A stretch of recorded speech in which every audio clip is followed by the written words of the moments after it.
Assalamualaikum warahmatullahi wabarakatuh. Halo, sahabat klinik Mikasa, jumpa lagi bersama saya, Fahama Bainina, salah satu staf di klinik Mamikasa. Oke, di sini saya akan berbincang-bincang dengan narasumber kita yang ditunggu-tunggu, yaitu Dr. Erika Fitriani, dokter umum di klinik Mamikasa.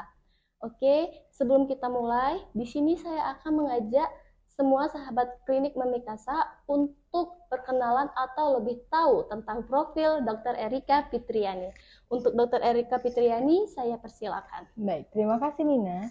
Hai semuanya, nama saya Dr. Erika Fitriani. Saya lulusan dari Fakultas Kedokteran Universitas Muhammadiyah Palembang. Usia saya 28 tahun. Selain bekerja di klinik Mamikasa, saya juga bekerja di Rumah Sakit YK Madira dan Tiara Fatrin. Sekian perkenalan singkat dari saya, kembali ke Nina. Oke, terima kasih dokter. Wah, ternyata dokter Erika Fitriani ini sangat berpengalaman loh sahabat KNC. Oke, jadi buat semua sahabat klinik Mamikasa, pagi hari ini saya akan podcast bersama narasumber kita yaitu dokter Erika Fitriani yang akan memberikan penjelasan tentang penyakit kejang demam ya dokter. Oke, untuk dokter Erika Fitriani saya persilakan dokter. Oke, terima kasih Nina. Baiklah, di sini saya akan menjelaskan tentang penyakit yang sering disebut dengan kejang demam. Apa sih dok itu kejang demam? Kejang demam adalah kejang yang biasanya diawali dengan demam. Oke, biasanya kejang demam ini dialami oleh anak itu dengan suhu di atas 38 derajat Celcius.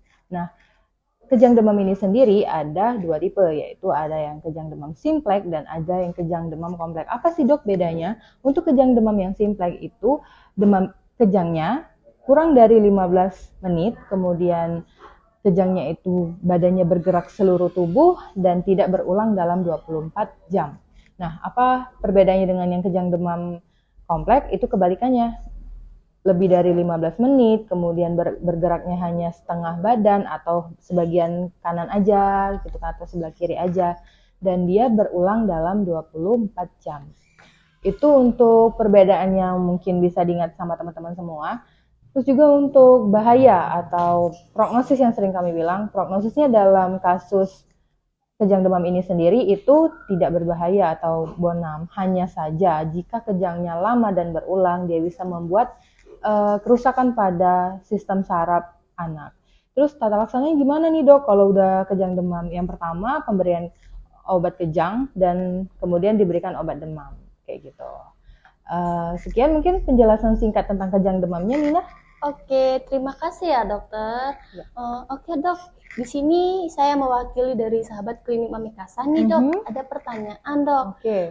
Pertanyaan ini biasanya kejang demam ini pada umur berapa tahun dok? Oke, kejang demam ini biasanya pada umur anak 6 bulan sampai di bawah 5 tahun. Jadi di atas 6 bulan sampai di bawah 5 tahun itu anak-anak masih sering mengalami kejang demam Nina. Itu. Oke, jadi untuk kejang demam ini pada umur 6 bulan sampai 5 tahun ya dok? Iya, benar sekali. Oke dok, ada pertanyaan lagi dok. Ini selanjutnya kejang demam ini biasanya berulang atau enggak dok sih dok? Oke, kejang demam ini bisa berulang ya teman-teman ya. Apalagi kalau misalnya ada riwayat kejang demam di keluarga. Misal kakaknya pernah kejang demam. Nah kemungkinan adiknya, adik kandungnya itu bisa juga kejang demam karena ada riwayat dalam keluarga.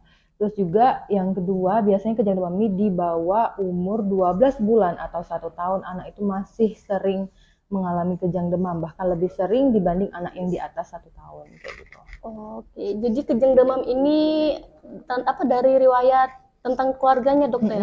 Turun-menurun kayak gitu dok? Iya, bisa. Oke, jadi dok, selanjutnya ini untuk penanganan kejang demam ini yang biasanya dilakukan di keluarga itu apa aja dok? Oke, nah sebelum kita datang ke fasilitas kesehatan, kalau misalnya kejangnya ini di rumah, yang perlu ibu atau keluarga lakukan adalah yang pertama jangan panik. Kemudian yang kedua longgarkan pakaian anak, terutama di bagian leher dengan tujuan agar udaranya tetap masuk ke dalam paru-paru ya. Kemudian temani anak pada saat kejang, kemudian yang kedua jangan memasukkan apapun ke dalam mulut anak karena pada saat kejang refleks menelan anak itu buruk, jadi bisa membuat anak itu tersedak. Kemudian yang ketiga cepat datang ke fasilitas kesehatan ya, terutama yang bagian keluarganya atau rumahnya bagian Pelaju sini bisa datang ke klinik Mamikasa. dan ketemu kami tentunya. Oke, terima kasih dokter. Mhm. Jadi buat ibu atau keluarga di rumah segera langsung berobat atau langsung datang ke klinik terdekat ibu ya. Ya. Oke, dok, ini nih kalau di klinik Mami Kasa ini apa saja sih dok pelayanan yang bisa diberikan oleh dokter umum? Oke, jadi selain di sini kita bisa melakukan konsultasi anak, konsultasi dewasa, konsultasi lansia, di klinik Mami Kasa juga memberikan pelayanan, yaitu salah satunya nebulizer atau uap. Nebulizer atau uap ini biasanya kita berikan pada anak-anak yang sesak karena serangan asma, itu bisa kita berikan di sini ya. Kemudian pemasangan kateter apabila terjadi sesuatu hal yang membuat pasien itu tidak bisa BAK atau tidak bisa kencing, bisa kita pasang di klinik Mami Kasa ya kateternya teman-teman. Kemudian untuk pemasangan NGT juga, pemasangan NGT ini biasanya itu untuk selang makan pasien tuh. Kalau misalnya ada penyakit-penyakit tertentu yang mengharuskan pasien untuk pasang NGT, bisa kita pasang di sini juga. Kemudian juga di area COVID tentunya, di zaman COVID seperti ini kita mungkin membutuhkan suntikan vitamin yang lebih atau membutuhkan vitamin yang sedikit intens tentunya, kita juga di sini bisa memberikan suntik vitamin ya. Kemudian bisa juga memberikan surat keterangan sehat dan sakit yang didahului dengan pemeriksaan di klinik Mami Kasa tentunya.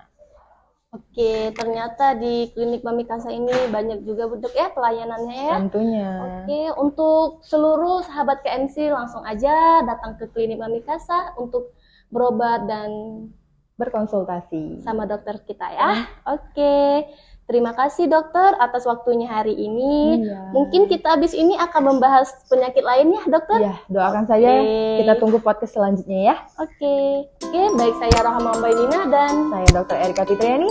terima kasih mengikuti podcast kita hari ini. Sampai jumpa di podcast selanjutnya. Assalamualaikum warahmatullahi wabarakatuh.